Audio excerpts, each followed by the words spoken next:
மத்தேயு 23:27 நீங்கள் வெள்ளையடித்த கல்லறைகளுக்கு ஒப்பானவர்கள். இறை இயேசுவில் அன்புமிக்க சகோதர சகோதரிகளே, வெள்ளையடிக்கப்பட்ட கல்லறைகள் வெளியில் பார்ப்பதற்கு அழகாக இருக்கும். ஆனால் உள்ளே புழுக்கள், வண்டுகள், நாற்றம் அடிக்கும்.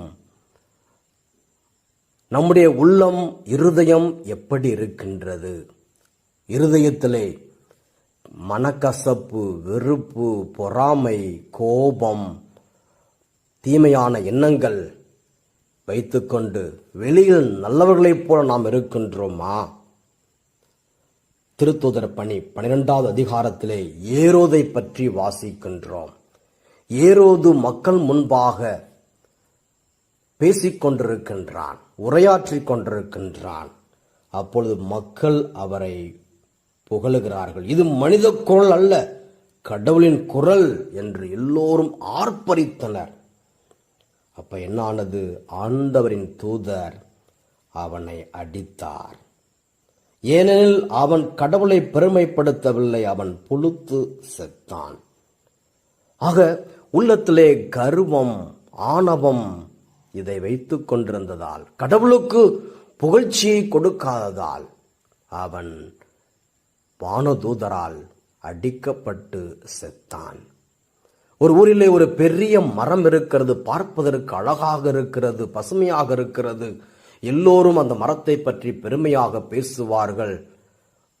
100 வருஷத்துக்கு மேலாக இருக்கிறது. ஆனால் திடீரென்று ஒரு நாள் அந்த மரம் சாய்ந்து விட்டது என்று மக்களுக்கு செய்தி வருகிறது.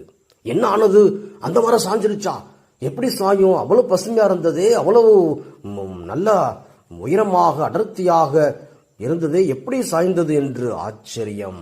ஆனால் அருகிலே சென்று பார்த்தபோதுதான் அந்த மரத்திற்கு உள்ளே வண்டு நுழைந்திருந்தது, பூச்சிகள் நுழைந்திருந்தது, கரான் நுழைந்திருந்தது.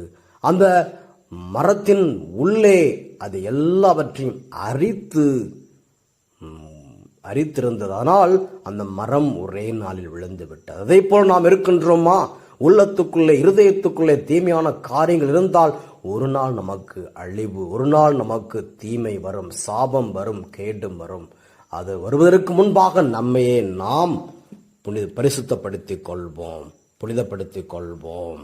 எபேசியர் 4:31 மனக்கசப்பு, சீற்றம், சினம், கூச்சல், பழிச்சொல் எல்லாவற்றையும், தீமை அனைத்தையும் உங்களை விட்டு நீக்குங்கள்.